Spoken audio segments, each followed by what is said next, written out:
a lot of Americans in general, they are barely fed any history that's worth anything. It's like all cliched, and I can't even imagine today. Like, I would love for somebody who has someone who's like super young in school to just grab one of their textbooks or to secretly record one of their classes, just like voice record it, just so no identities are revealed, but just voice record the class, because I would be very interested to hear, what are these teachers talking about today? What's going on in there? What are they doing to these kids?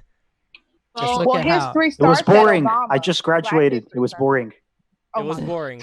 Okay, I just well, graduated like last month. It was But boring. how much? I don't remember most How of much it. was there of some? Because there's this idea that there's a lot of this socialist indoctrination going on in schools. Like, what's the level? What's the level? Opposite.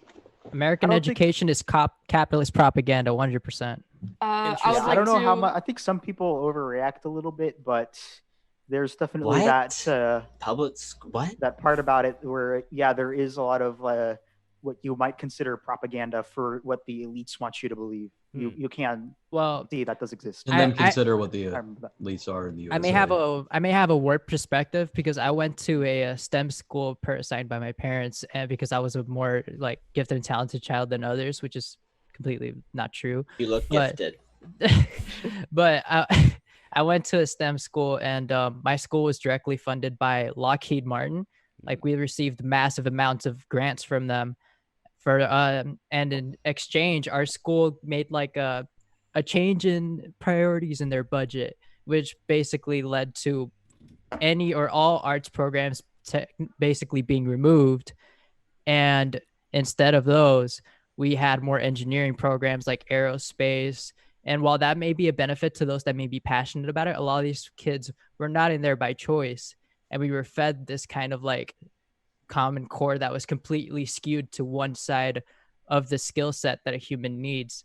And if that, to make matters worse, afterwards, once you reached your senior year, Lockheed Martin themselves made like 3/4 of all the students serve paid internships for their company. So they essentially groomed an entire school's worth of children to become these fucking capitalist weapons manufacturers. Well, whether they Lockheed know it or Martin not. is one of the major contractor, right? So it's like you're actually just directly being influenced by. It's just insane government. how corporations can It's have like- that much influence over the education. it's that straight up Americans Where do you think the happening, government uh, gets its money psyops. from? It's happening even here where I live, and I live in Scandinavia. And the school I went to was, I'm not going to say any names, but there was some funding coming in from major IT and tech businesses here in Denmark, and which shifted our teaching priority or our educational priorities more towards business than actual tech and IT and stuff like that. It was more tech, IT, business than it was tech and IT.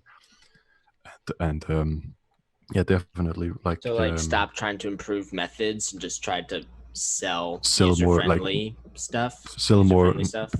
make the arrow go up, in the green instead of down in the red, basically. Well, what's wrong with that? I mean, if I don't know. if the arrow's not going up, that's because there's no value in what they're creating. That's true. But, Even when you we were not being taught to. We were not being taught how to think. We were being taught what to think. I think we can all agree that corporations should not have as much influence on education as it does in its current state. And when you cut don't out even all have of to be a the- communist to say that, or like a socialist. You can be from any walk of life and still say that corporations shouldn't be influencing education. Exactly. Yeah. I think Well, that they the have best so much influence over everything. education. I think that You the best out-influence education them. that we've had in the course of history was when in Poland we weren't allowed to pursue higher education because all of our intelligentsia was systematically killed off. And as a result, we had a system called the Flying University, where students would go from apartment to apartment to learn from professional adults. And that's how Maria Curie Skłodowska actually got a lot of her education before she moved to France and became the Nobel-winning scientist that we know today. But I actually, like, if we want to talk about education systems, I think that that is to date, like, probably the best system, because prioritizing a government led education system just winds up with government interest. You were in a STEM school that was funded by Lockheed Martin. I moved to the US halfway through my high school career, and as a result was in a more standard experience of high school. I would say that the AP US History curriculum, which is what is offered to like most students there, it was basically Howard Zinn's People's History of the United States. And that is a very, very biased telling of the history. And it is very much focused on, from how they described it, sociological movements instead of the more like factual stuff. And as a result, we learn very little about the wars, very little about international conflicts. And I would have been much more interested in hearing about the like material politics guiding various decisions in our foreign policy, but we never learned about that. We learned a lot more about these sociological movements that were supposedly grassroots, which is something that I object to, because it's not really how it went down. And again, you have different interests in different schools. If you went to a school that had excessive, like generous funding from a private corporation, obviously that's going to reflect the interests of that corporation. But when you look at public education and the AP exam system, which is a very, very easy way to standardize everything, that's where you see what is being taught to the vast, vast majority of students. Sophia, what do you think of charter schools? I don't know very much about them. I'm curious about different ways of doing it. As far as education goes, now we have the coronavirus, so maybe we could be in a similar situation to what you were describing in Poland, where we could have, like I was talking before on yesterday's great podcast with Gio, about how people can create a point system where you can rank up as an educator based on the feedback that you receive from your students. And there could be like masters and apprentices who could go on to teach smaller kids. And there could be a much more organic system in this way, where the relationship is much closer, and it's not so much this government official or this employee who just has to read off a textbook and just get this over with, for it to actually be about teaching you how to think, as opposed to what to think. The closer the effective relationship between people, the more care is actually going to be put into that relationship. So if you're being educated by a relative, I'm not going to say your parents, because that can be sometimes difficult, and I don't want to obligate everyone to say, oh, you have to homeschool your kids. Oh, you should homeschool your kids. Oh yeah, no, I have kids. And I'm really glad to hear it. They need to be at home. I'm sorry, I want you to finish your point, but then I want to make a point about that. Go ahead. No, of course. And I'm not opposed to homeschooling. I just don't want to explicitly vouch for it. I just want to say the more general statement of, if your kids are being taught by people that you actually know, and the closer the better, so in family is best, that's where you have the highest investment put in by educators, because it's actually kids that you care about and know. Do you think public school is better than homeschooling? No. So I know you didn't Courage ask and me, Rosary.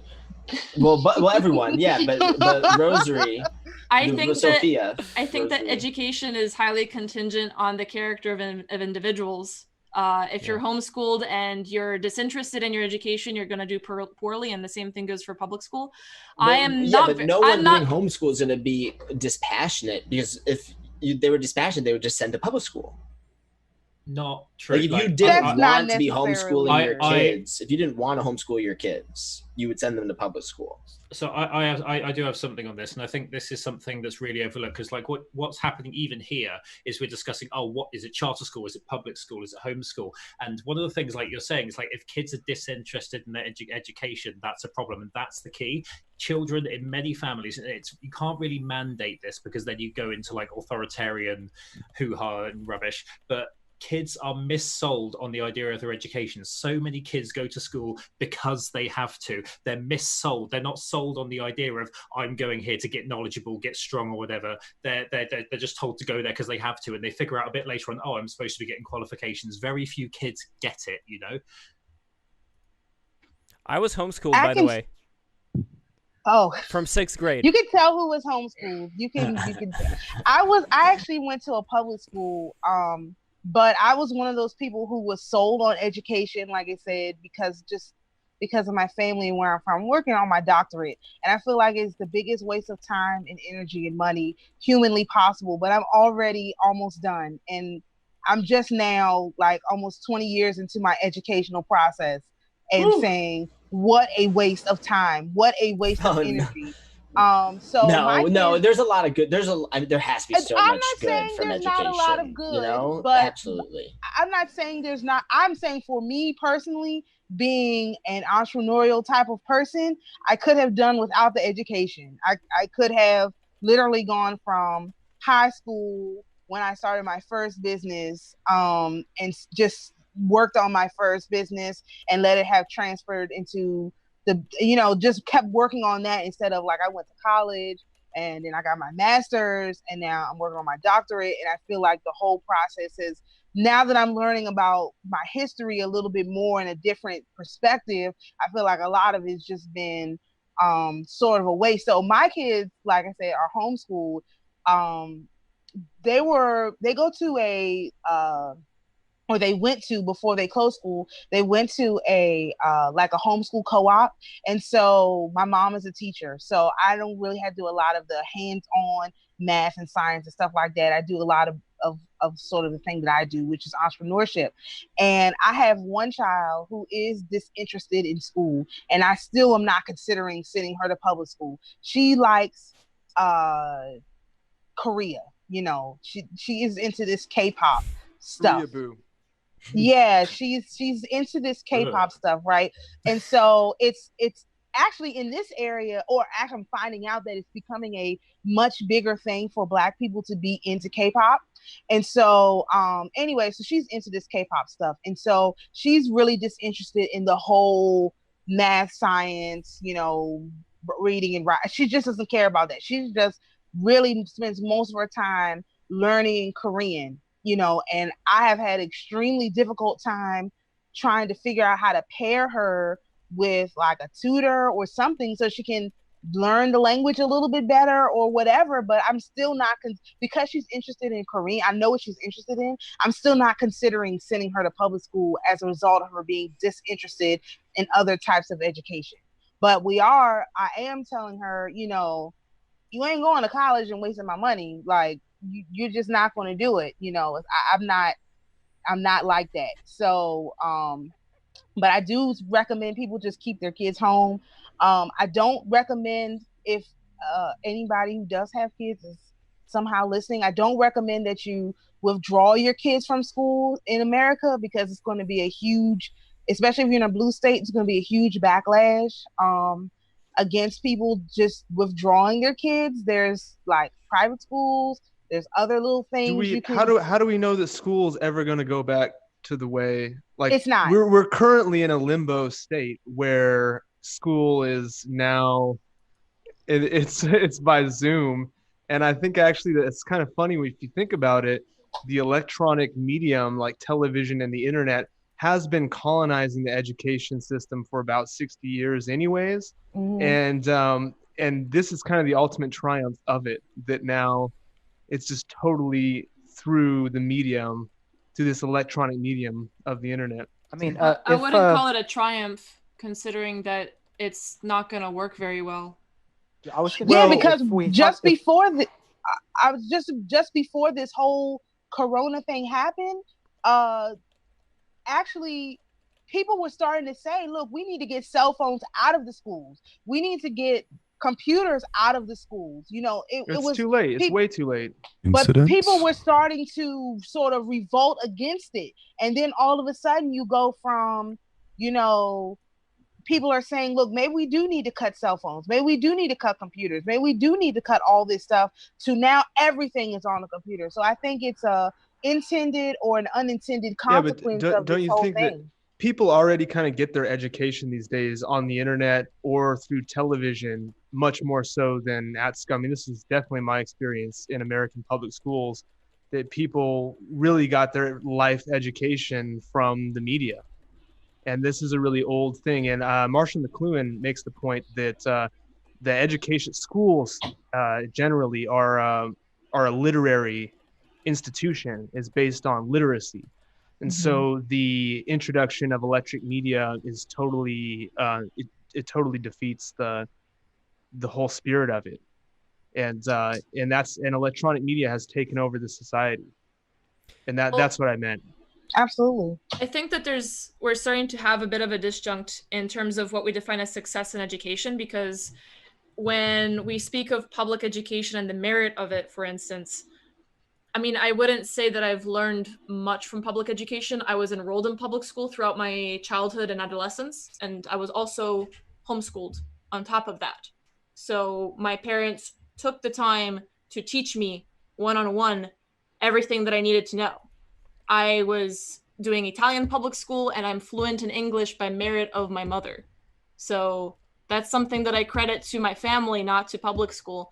And I think that the idea that we're gonna see like Zoom and all of this stuff, that's not education, that's daycare, that's amusement, that's entertainment, and that's what school has been for a long time. If we're talking about public school and what is it good for, whether or not you should send your kids to it, sure, if you think that your kids need to be amused, and if the objective of education is amusement, well, it manages sure. people.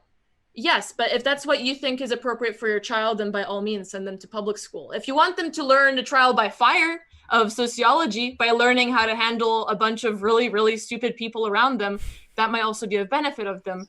That's what happened for me. You know, I wouldn't say that I regret public school.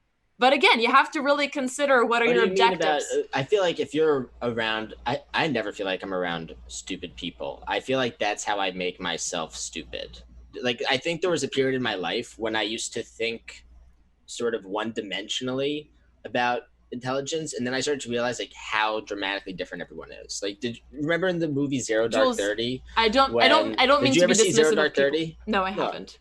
There's a great scene when you have the obstinate, I guess, vanguard, the spearhead of the Osama bin Laden investigation was this Spitfire woman with a lot of spirit, and she just would never back down. And you had James Gandolfini was like the head of, you know, he was like really high up on the totem pole in the, I guess, Justice Department. And then they're having a private conversation about this girl who's kind of annoying. And they're like, what do you think of her? And someone goes, oh, well, she's smart. And James Gandolfini looks at him like really disappointedly. He's like, we're all fucking smart. Like, everybody's fucking smart. Like, that's not worthwhile, worthy observation, because everybody's just so differently. Like, everyone's you haven't been around enough different people then. If you're around some people, what it feels like is the life draining from you. Like that's actually what it feels like. You live in an area where people probably do have a pretty high average intelligence. Well, that's the thing, is like if you're around people and your energy is going up, if you feel inspired, if you're learning about new things, if you're hearing about things that you can follow your nose about, like you're in a stimulating environment. You want to be in a stimulating, invigorating environment. Like, listen to your body. Like, we talk about chakras and like kundalinis and all that sort of stuff. It's about being in tune with your body and your spirit. Like, you don't have to think about, like, IQ is bullshit. Like I hear people on this show have been talking about IQ and stuff. There's a reason why people are saying drop the IQ speak, because it's actually a stunting model. It's like a Wittgenstein's ruler. It's a Procrustean bed. It's like trying to force squares into circular holes, or like square blocks into square holes. What would be a more organic model? People need a better understanding of the brain. And here's the thing: I love tradition, and I love religion, and I love the valuable stories that have lasted the test of time, that have taught us and continue to teach us about human nature. But there's also a revolution happening right now in science, a revolution, a renaissance, whatever you want to call it. And some people don't feel as comfortable or courageous to kind of wade into that water, because it might challenge them, what it makes them think about themselves, right? Because like once you start learning about the brain more, you're learning about the self, you're learning about identity, you're learning about like human potential, right? And it can be an ego depleting experience to kind of learn about the brain in a clinical way. Some people think it makes it less romantic. Like, that's how you take the magic out of everything. Like, some people, if you're talking about love, people love poetry. You don't want to listen to someone talk about oxytocin and serotonin and all that garbage, because it's sort of like, where's the magic? And it's all magic. Like, life is magic, right? Like, learning about science doesn't take the magic out of life. It enhances it, right? It depends on how you look at science, because if we're talking about high school physics, that takes the entire magic out of everything, because it's, or AP physics. I mean, it's entirely boring. They don't connect it to any sort of, you know, real life experiences. So that's another, you know, problem with the educational process, is that things could be more exciting. If they taught geometry from the point of sacred geometry, it'd be far more interesting. Instead, they just teach you like a bunch of nonsense, and you can't really, you know, utilize it in real life unless you have some sort of self-education or, you know, home education, you know, from people who know what they're talking about. So that's one of those things where I think maybe, you know, if you went to the school that I went to and you saw, especially my high school, I was in the top level talented and gifted program. So they had literally special wing of the school for us. But we were still in the school with all of the hoodlums, and we had ESOL, English as a second language. So literally there were fights every day. There were stabbings every day. There were dice games everywhere you look. People were smoking. And at the same time, you have this small group of talented 10th people who are taking these, you know, high level courses. And me, I found that being in the classes with the people I'm supposed to be like in a cohort with, I thought they were entirely boring. I'm like, give me the ESOL kids. Let me go hang out with them, because at least they were more realistic. They were more down to earth. I do think that there is something to, you know, getting rid of this whole thought of the IQ meaning emotional intelligence, because emotional intelligence comes from experience. And that is a much more difficult thing to measure. But when you have, like, the county I live in is the richest Black county in America. When you have, you know, people who live in $1 million houses, and on his 16th birthday, they got a Mercedes, which I knew a lot of people like that, is a much different experience than if you live in somewhere in the inner city. You have to deal with people who, you know, they're going to get free lunch, or they're going, you know, their family, their mother works 3 jobs. I mean, it's a totally different experience. And I find that the people with less emotional intelligence are the people who have had to struggle with. I'm not saying that's across the board, but that's been my experience. The people who have, you know, got Mercedes at 16, I can't talk to them. I look at them like, what are you doing with your life? Like, everybody here, they just train you to work for the government. So if you don't, like me, I don't have a government job. So if you don't have a government job, you're automatically looked at as, oh, you're a failure in life. Wow. Literally, because you don't have a government job. That's what people do. What's up, Sophia? That's exactly how I grew up, and that's I wanted to add, Jules, I think you misunderstood what I was saying when I was talking about stupidity. I wasn't trying to make any kind of innuendo about IQ. It was more just like my social, like, interactions with other people. And again, it was very educational for me to interact with other people. I do not regret it. And that's why when people ask me, do you vouch for homeschooling? I'm like, well, I didn't mean to nitpick, but I try to be aware of, like, it took me a long time to realize, like, we do shape people around us. And it's just like, I always want to bring out the best in everyone I can, because also, like, to have you know, I think the part of the reason we have the show is because we feel like the American spirit is being a little constricted or asphyxiated. And it's like, how do you unleash America? How do you get a rising tide? How do you complete? And things are, I mean, we got this quarantine now. Everyone's walking around in masks. It's like America is in a very unprecedented time. And also, if you're, like, following some of the foreign affairs stuff, like, you're looking at what's happening in Russia, you're looking at what's happening in China, like, where do people think America's going to be in 10, 15 years? And it depends on the youth in a big way. Like, I think which is why you need to have more kids. Underestimate the importance of the youth, because you need them. Well, do you guys remember the movie Idiocracy? Where, you know, a lot of the people who were, and I don't believe that if you're educated, you're smart. I see those as different. Like, Jules, I know that you went to school with a lot of very educated people. You know, it was a very prestigious school. but I'd have to meet them face to face to actually see if they're smart. I see that as being very different.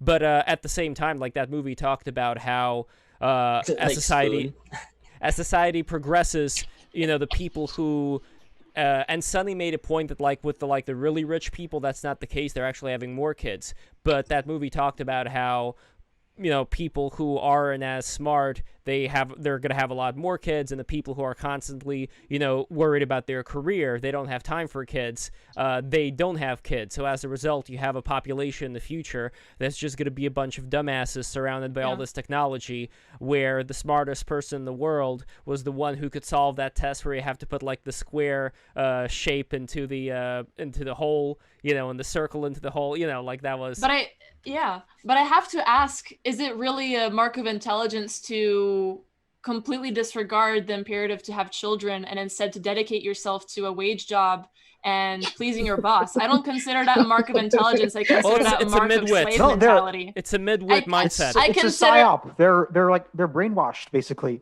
And that's why I'm worried about, you say the future depends on the youth, which is always true. But, you know, you look at what is going on right now in schools, and these kids are being told to strictly focus on their careers and just have this straightforward vision that don't bother with any of this other stuff, don't bother with the family. And that has me worried, you know. It's the destruction of the middle class on the kids, and it's they're accelerating. I mean, as far as I see it, it's basically like accidental eugenics. Because what they're doing is they're basically saying, if you are a follower, don't breed. And if you're either like, quote unquote, too stupid for this shit to work, then you're going to have a lot of kids. If you're not affected by this kind of talk or this kind of propaganda or this kind of psychological impulse, you're also still going to have kids. So you're basically like eroding the people that would work for you over time. And it turns into a very sad situation where you would have this permanent underclass, and then you would have this overseer Elysium-style class. And, you know, that's not a good thing. I'm a fan of the middle class. I'm a fan of a lot of...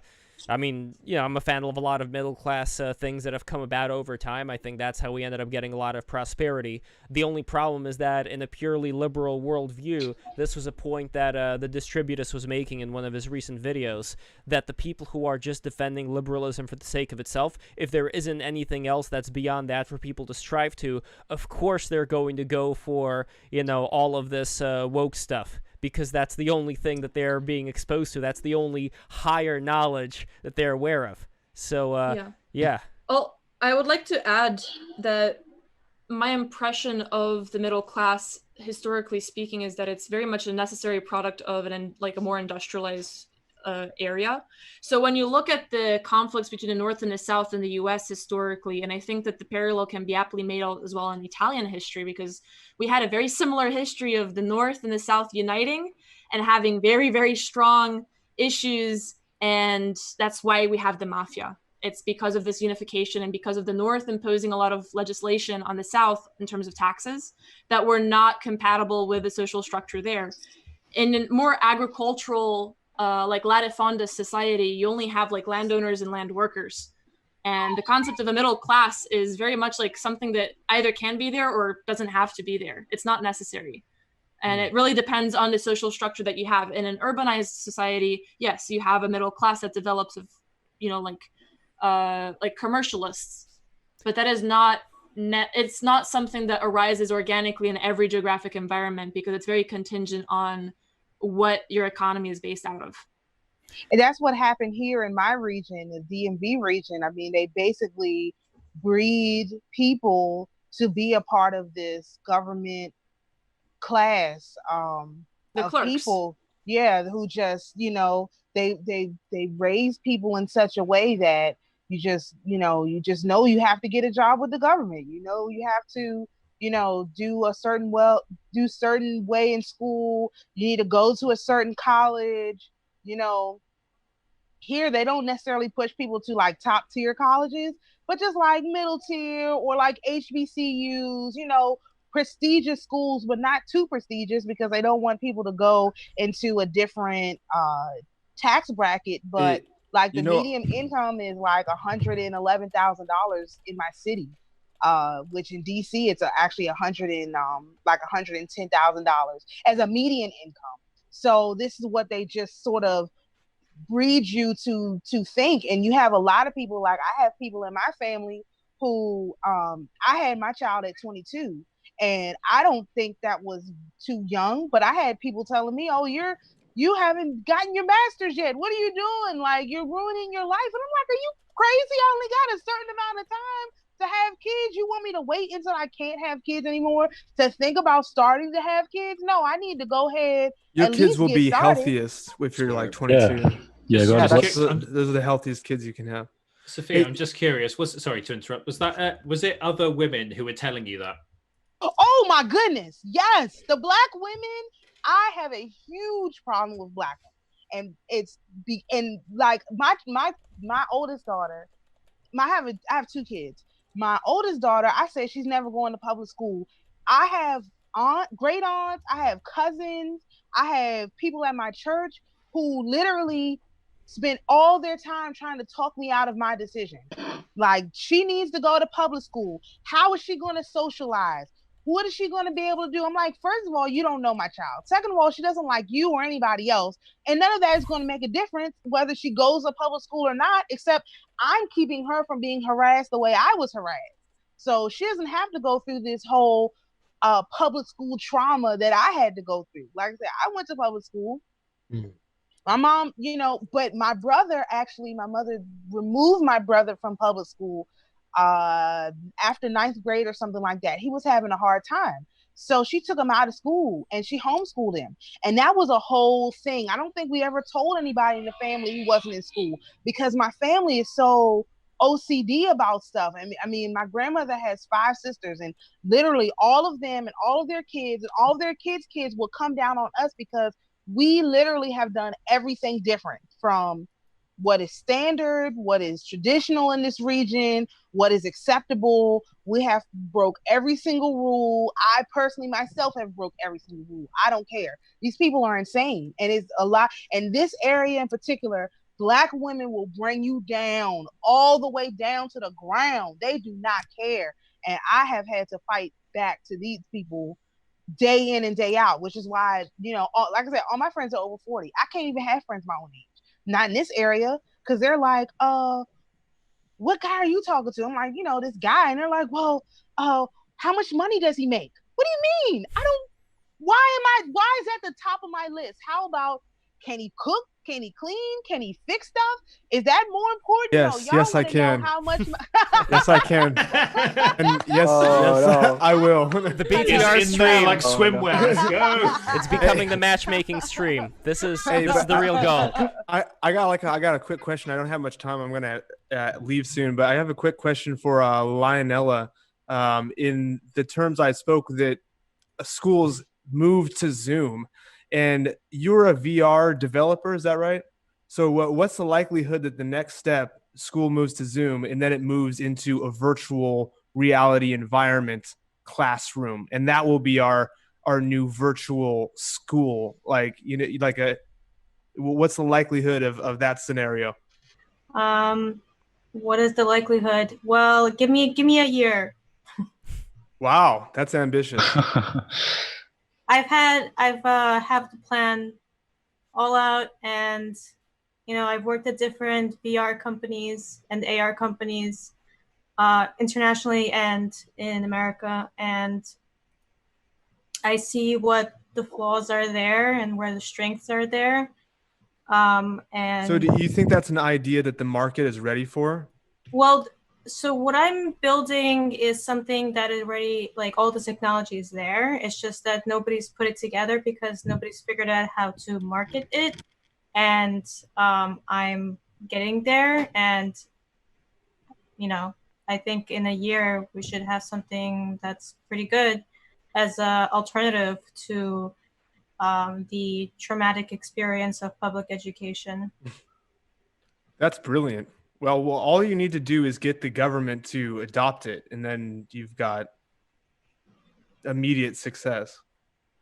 Are you talking about the Elon Musk just sell something to the government, like sell them a black Well, bumper that for the to- government to can just tell coat everybody the highways in or like look at something. Zoom. Imagine how much successful Zoom is now that post government shutdowns than it was prior, right? Because everybody immediately adopts it. It's just like, oh, this is just what we're doing now, folks. I'd never And- heard Yeah, of if Zoom you can before if you this. can be the person that does the Exactly. light bulbs for traffic lights, you're in a pretty good position. It's kind of unfortunate how the way the regulations work so often, it kind of boxes everyone out and creates like a winner take all sort of thing, like the way Okay, the so- roads work, like the No, like it's the just paint, like doing like nepotistic, if you dude. do the paint for the highway, I mean, like that guy is probably like insanely wealthy. Okay, well, Right. I have You're a right. follow-up. I have a follow-up question then for Leonella. Okay, now that I've given you this idea, and I know you're going to make this virtual classroom,